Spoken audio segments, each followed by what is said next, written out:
¿Cómo ha tomado el SUTEP estos anuncios? El profesor Lucio Castro nos cuenta. Profesor, ¿cómo está? Muy buenas tardes, muy buenos días. Muy buenos días, Patricia, Carlos. Gracias por la oportunidad. Sí, es cierto, nosotros consideramos que es positiva la comunicación de que los maestros, los trabajadores de la educación son considerados en la segunda etapa, la segunda fase, pero consideramos que aquí hay que tener en cuenta dos elementos: los contextos, porque en América Latina definitivamente ha habido una preocupación mayor por la educación que en nuestro país, y segundo, hay elementos que nosotros hemos señalado en su oportunidad y que el Ministerio sabía recoger y tramitar a través de la atención mediante vacunas. Nosotros hemos dicho que las clases presenciales son una necesidad, pero la discusión debe estar por cuándo y dónde empezar, cuándo y cómo, perdón. Así es. Y ahora hay un elemento que hay que considerar siempre: la infraestructura sanitaria básica. El gobierno está invirtiendo ahora 134 millones adicionales para ello. Consideramos que esta cantidad, en atención al número de instituciones educativas en el país, resulta también siendo irrisoria. Segundo, hay que tener en cuenta las herramientas tecnológicas.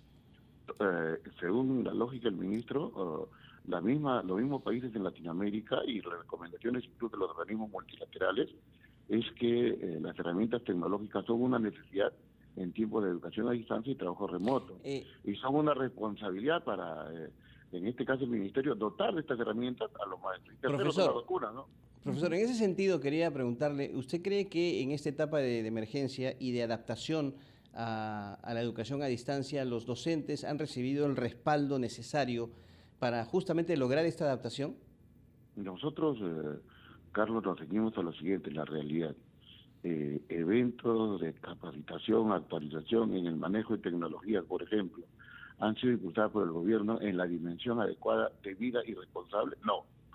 Entonces el ministro hoy día tiene un reto de que eso suceda, de tal manera que esta necesidad fundamental para el tema de manejo de la virtualidad se haga de la mejor manera. ¿Cuáles son las fallas que han habido en este tema, profesor?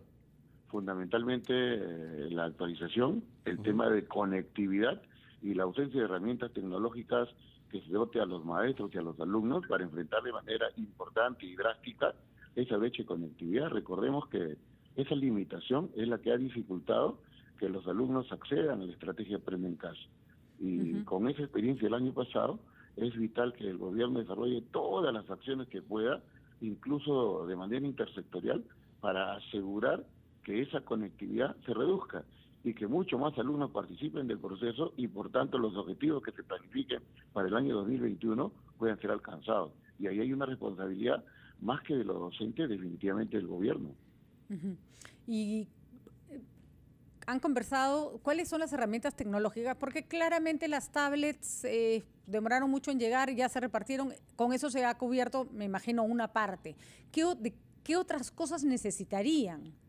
Nosotros consideramos que ahí caben las antenas solares, cabe la coordinación con las operadoras de telefonía, cabe la coordinación con los gobiernos locales, regionales.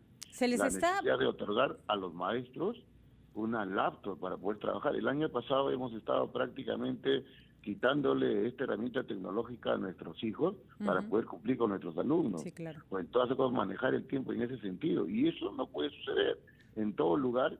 Y en los lugares que el mismo ministro señala, en donde se están iniciando las clases, esta preocupación por herramientas tecnológicas para los trabajadores y para los alumnos es preocupación del Estado y se viene cumpliendo. Así es. Y cuéntenos, ¿están recibiendo plan de datos en sus teléfonos, por lo menos para poder comunicarse con sus alumnos?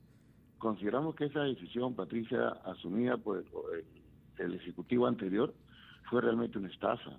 ¿Por qué? Muchos maestros, porque estos datos móviles, o sea, hay dificultades con las operadoras de telefonía. Aquel maestro que tiene un plan, por ejemplo, prepago, no ha recibido esos datos móviles.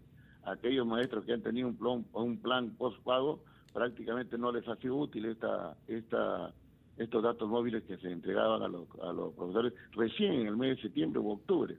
Nosotros consideramos que aquí lo más conveniente es otorgar un bono al maestro para efecto que esto lo invierta en datos móviles, en el contrato con la operadora, contar con internet de manera constante y su trabajo se haga más sencillo y también más responsable. Entonces aquí lo que cabe es el trato horizontal, es el diálogo, es la coordinación con y ese diálogo no se ha presentado.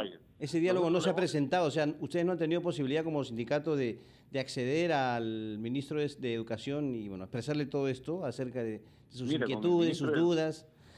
Perdón. Con el ministro de Educación, Carlos, sí, hay un nivel de coordinación mayor que con el ministro anterior. Eso es un buen dato. Esto se tiene que traducir en hechos también concretos que signifiquen atención de estos problemas que son preocupación del país, porque el tema de la educación es un tema que compromete al país. De acuerdo. Y aquí, como decía, es importante que el representante, el interlocutor de este actor central, que es el maestro, coordine con el ministerio, ver la legislación para ver qué modalidad es la más conveniente luego de las vacunas y ver cómo cubrimos los vacíos y deficiencias que el año pasado han quedado evidentes para que este año las cosas salgan mucho mejor. Esa es la preocupación del SUTEP, es la preocupación de los maestros.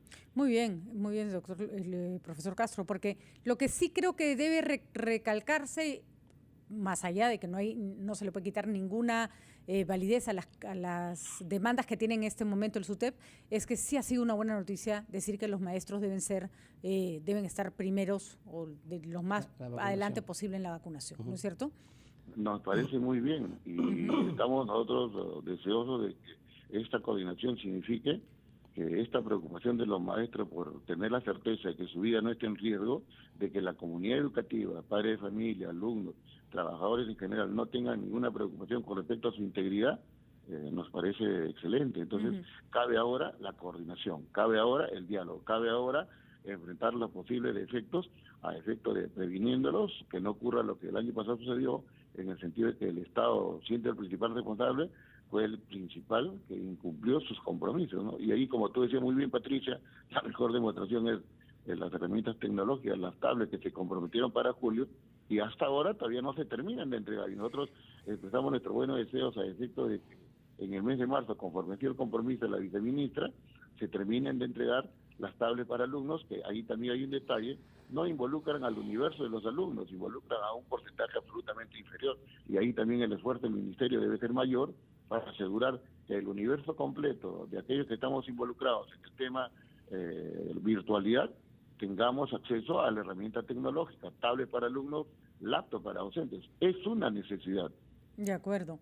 Muy bien, profesor Castro, muchísimas gracias por conversar con nosotros y esperemos que los maestros esta vez puedan ejercer su labor con mucho más holgura y con mucho más facilidades, porque lo hemos repetido y lo seguiremos repitiendo. El gremio de los maestros en el Perú hizo un esfuerzo enorme por enfrentar la pandemia de la mejor manera para que sus alumnos no se atrasaran. Y eso le vamos a decir... Profesor Castro, queremos que se lo transmita a todos los maestros del Perú. Nuestra admiración por el trabajo realizado.